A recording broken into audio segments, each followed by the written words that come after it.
नमस्कार दोस्तों, स्वागत है आपका हमारे YouTube channel movie explain by Yadav Tarun. आज हम जिस मूवी की बात कर रहे हैं उसका नाम है नो एस्केप रूम, जो कि एक सस्पेंस और थ्रिलर मूवी है। आइए बात करते हैं मूवी की शुरुआत में हमें माइकल और कैरेन को दिखाया जाता है, जो कि बाप और बेटी होते हैं। वे कार में बैठकर 3 घंटे का सफ़र करके कहीं जाते हैं घुड़सवारी के लिए। जब वे आप पहुंचते हैं तो पता चलता है कि अस्तबल तो बंद है।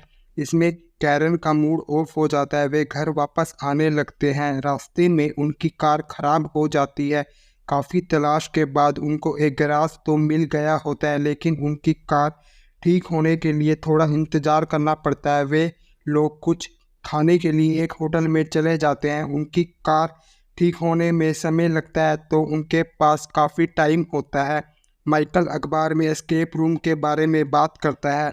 वहाँ पर होटल की वर्कर बेट्सी उनको उस एस्केप रूम गेम के बारे में बात करती है। अफवाह है कि जो भी इस लोकल गेम में भाग लेते हैं वे गायब हो जाते हैं। ये सारी बात इस गेम को और मनोरंजन और आकर्षित बनाने के लिए बनाई गई है। बेट्सी कहती है, मैं मजाक कर रही थी, ये गेम काफ़ी फेमस है। माइकल तो पहले ही राजी था इस गेम में भाग लेने के लिए और कैरन भी काफ़ी खुश होती है इस गेम में भाग लेने के लिए। दोनों इस गेम में भाग लेने के लिए पहुंच जाते हैं उस घर में। वे दरवाज़ा नॉक करते हैं। काफ़ी देर तक दरवाज़ा नहीं खुलता, लेकिन थोड़ी देर में दरवाज़ा अपने आप खुल जाता है। देखने में ये घर काफ़ी भूतिया माहौल वाला दिख रहा था। माइकल और कैरन को लगता है कि इस घर में केवल वही दोनों है। तभी जोशी नाम की लड़की एक अचानक आ जाती है और उनको एक कमरे में ले जाती है।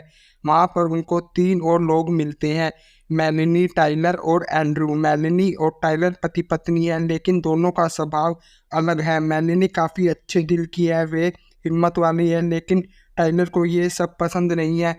असल में उसको डर लगता है। टाइलर फट्टू है। मेलेनी के बर्थडे के कारण आज वे उसका साथ देने आया। एक दूसरे से मिलने के बाद जोशी उनको चाय देती है और एक फॉर्म भरने को देती है कि वे सब अपनी मर्जी से इस गेम में भाग ले रहे हैं। सभी लोग सिग्नेचर कर देते हैं।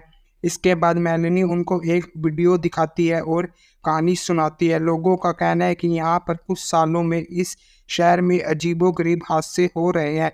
लोग ऐसी ऐसी चीज़ों को देख रहे हैं जो किसी भयानक सपने से भी बेकार है। डॉक्टर का कहना है ये कोई बीमारी है, लेकिन कुछ लोगों का कहना है ये किसी शैतान का काम है। समय गुजरता गया, लेकिन बाद में पता चला इस सब का कारण इस घर की 4 दीवारी के बीच में है। इस घर में एक पागल वैज्ञानिक रहता है जो मनुष्य पर एक्सपेरिमेंट करता था। वे आत्मा से बात करने की खोज कर रहा था। सरकार की तरफ से उसको रोकने के लिए 5 लोगों को भेजा गया। जैसे ही वे 5 लोग उस घर में एंटर हुए, वे पांचों लोग गायब हो गए। उन 5 लोगों का कुछ भी पता नहीं चल पाया कि वे 5 लोग कहाँ गायब हो गए। आज यहाँ पर जो 5 लोग हैं उनका काम उन 5 लोगों को ढूंढना है। उनके पास सिर्फ 1 घंटा है। उनको हर एक कमरे में कुछ क्लू दिया जाएगा। क्लू को हल करने पर चाबी दी जाएगी, जिससे वे दरवाज़ा खोलकर आगे बढ़ पाएंगे। वे गेम तो समझ गए थे, लेकिन उनको जो वीडियो दिखाया गया था वे काफ़ी डरावना था, जिसको देखकर सभी डर गए थे। वीडियो बंद होने पर टाइम आउट स्टार्ट हो जाता है। वे लोग एक कमरे में जाकर चाबी देखने लगते हैं। उनको एक टेप रिकॉर्डर मिलता है, जिसको प्ले करने पर एक गाना सुनाई देता है जिसमें कुछ जानवरों के बारे में बोला गया है। उनको उस कमरे में कुछ शो पीस दिखते हैं जो कि जानवरों के थे। उन शो पीस को जिस तरह गाने में बोला गया है लगाने पर लॉकर खुल जाता है और उन चीज़ों को ब्लू लाइट में देखने पर एक नंबर मिलता है जो कि उस लॉकर का था। सभी लोग खुश हो जाते हैं, लेकिन टाइलर के हाथ में कुछ अजीबोगरीब होता है। उसको अपने हाथों की नसें कुछ ज़्यादा ही उभरी हुई दिखाई पड़ती है। वह इससे डर जाता है, चिल्लाने लगता है, लेकिन एंड्रू उसको समझाता है कि इस घर की लाइटिंग की वजह से ऐसा दिख रहा है। अब वे दूसरे कमरे में जाते हैं। वहाँ पर बहुत सारी घड़ी थी और बहुत सारी चीज़ें थी और एक टेलीफोन भी था। उस टेलीफोन में रिंग बज रही थी। मेलेनी जैसे ही फ़ोन उठाती है उसको दूसरी तरफ से आवाज़ आ रही थी। गौर करने पर पता चलता है कि ये उसकी खुद की आवाज़ है। वो आवाज़ टाइलर से बात करना चाहती थी, लेकिन टाइलर डर के कारण उससे बात करने के लिए बिल्कुल भी राज़ी नहीं हो रहा था। मेलेनी कहती है कि कोई उसको डराने के लिए उसकी आवाज़ ही निकाल रहा है। मेलेनी सोचती है कि टाइलर के बात करने से उनको शायद कोई क्लू मिल जाए। टाइलर फ़ोन पर बात तो कर लेता है, लेकिन वह लड़की टाइलर को भाग जाने को कहती है। टाइलर के कान से खून निकलने लगता है। वह डर जाता है और इस गेम को छोड़कर भाग जाता है।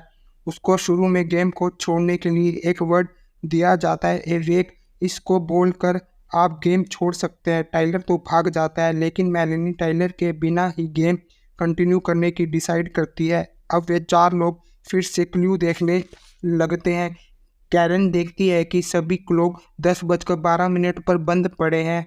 ये एक क्लू है। ये 4 नंबर का कोड एक रेडियो स्टेशन की फ्रिक्वेंसी थी। जैसे ही वे लोग पास पड़े एक रेडियो स्टेशन पर ये फ्रिक्वेंसी सेट करते हैं, उनको कुछ मैसेज मिलते हैं जिनको टाइपराइटर पर टाइप करने पर एक सेंटेंस मिलता है, 5 लोग फ्रॉम मिडनाइट। इनको लगता है कि ये वही 5 लोग हैं जिनको ये ढूंढने आए हैं। 5 लास्ट मिडनाइट का मतलब है 5 मिनट टू 12। जैसे ही कैरन बड़ी घड़ी को 11:55 पर सेट करती है, उनको नेक्स्ट चाबी मिलती है। इस रूम में 3 दरवाजे थे, लेकिन इस चाबी से जो दरवाज़ा खुलता है उसमें केवल कपड़ा था। माइकल और कैरन देखने लगते हैं। उनको कुछ हिलते हुए दिखाई देता है। वे कपड़े को हटाते हैं तो उनको वहाँ जोशी मिलती है। उनकी हालत काफ़ी ख़राब होती है। वे मरने वाली थी। उसके पेट से काफ़ी खून निकल रहा था। वे कहती है कि ये वैज्ञानिक अभी भी उसी घर में है और उसी ने उसके साथ ये सब करा है। वे इससे पहले आपको ढूंढे, उससे पहले आपको मास्टर की ढूंढना होगा, नहीं तो वे सब लोगों को मार देगा। इससे पहले कैरन कुछ पूछ पाए, दरवाज़ा अपने आप बंद हो जाता है और वे लोग काफ़ी डर जाते हैं। उनका वहाँ से बाहर निकलने का एक ही रास्ता है, वो खिड़की। लेकिन वहाँ से कैरन ही निकल सकती थी। कैरन वहाँ से निकलकर हॉल में पहुँच जाती है। वहाँ पर उसको किसी की आवाज़ सुनाई देती है और कैरन को जोशी भी दिखाई देती है, जो कि जिंदा थी। वे कैरन को अपने पीछे आने को कहती है। कैरन उसका पीछा करते करते एक बेसमेंट में जाती है, लेकिन बाद में जोशी कैरन को दिखाई नहीं देती। ये जगह काफ़ी भयानक थी। ये जगह लैब या ऑपरेशन थिएटर जैसी लग रही थी। कैरन को याद आता है कि गेम शुरू होने से पहले हमने जो वीडियो देखा था, जिसमें जो दिखाया गया था, जिसको हम फेक समझ रहे थे, वे सब कुछ यहाँ पर मौजूद था। यहाँ पर चारों ओर ह्यूमन पार्ट थे, जिसको देखकर कैरन काफ़ी डर गई थी और उसको बाहर से डरावनी आवाज़ सुनाई दी। वे जल्द ही से बेसमेंट का दरवाज़ा बंद करके छुप जाती है। अब वो दरवाज़ा अपने आप खुल जाता है, जिससे हजारों कोशिशों के बावजूद माइकल, मेलेनी और एंड्रू खोल नहीं पा रहे थे। दरवाज़ा खुला होने के कारण वे बाहर निकलते हैं। टाइलर और कैरन को ढूंढने लगते हैं। ढूंढते ढूंढते वे लोग एक रूम में पहुंचते हैं, जहां पर फिर से वीडियो दिखाया जा रहा था, जहां पर कम्युनिकेशन लॉक दिखाई देता है, लेकिन इनको आसपास कोई भी नंबर दिखाई नहीं देता है।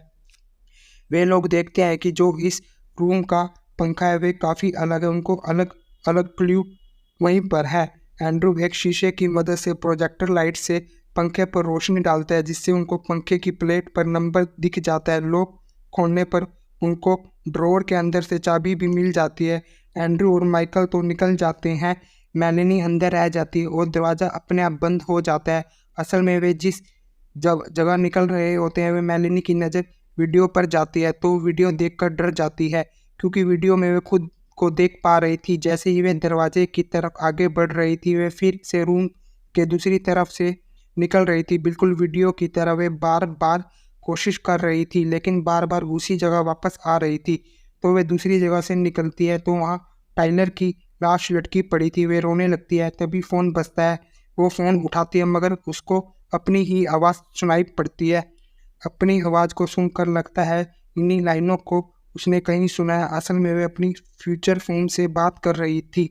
तभी उसको अपने पास किसी का साया नज़र आता है। वे डर जाती है और सीढ़ियों की मदद से ऊपर जाने की कोशिश करती है, और वे सीढ़ियों की से फिसल कर नीचे पड़े किसी तेज़दार चीज़ पर गिरकर मर जाती है। तभी एंड्रू और माइकल बाहर जाने का रास्ता देखने लगते हैं। माइकल अपनी बेटी को बुलाता है, लेकिन कैरन कुछ भी कहने की हालत में नहीं है। वह जहाँ छुपी है वहाँ एक और लाश है। अचानक से वे लाश हिलने लगती है। कैरन भाग भी नहीं सकती, क्योंकि उसको लगता है बाहर भी कोई है। एंड्रू कैरन को देख लेता है। उस टाइम वहाँ पर कोई लाश नहीं होती। वे लोग यहाँ से निकलना चाहते थे, लेकिन बेसमेंट का दरवाज़ा बंद हो चुका था। मतलब यहाँ पर भी इनको कोई क्लू देखना पड़ेगा।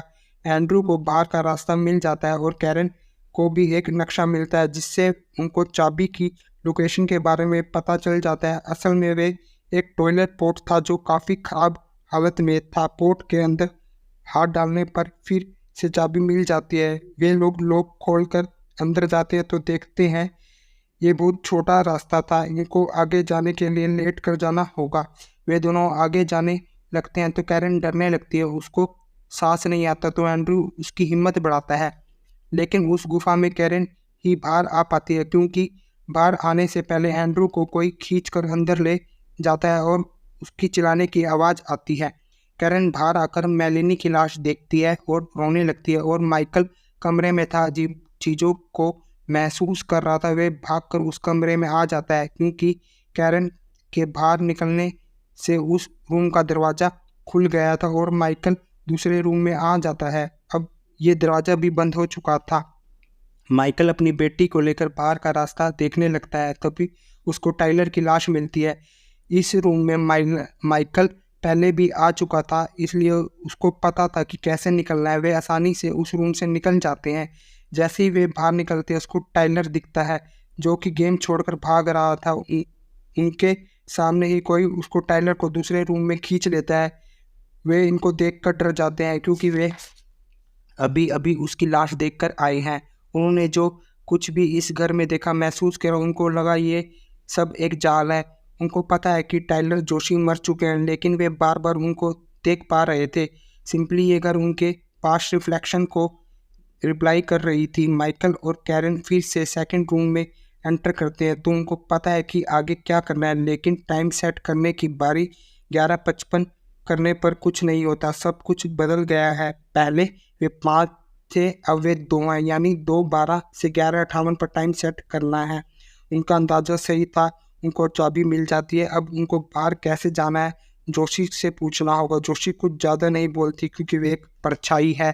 कैरन नोटिस करती है जोशी ने पहले एक लॉकेट पहना हुआ था, वे अब नहीं है, वही मास्टर की है।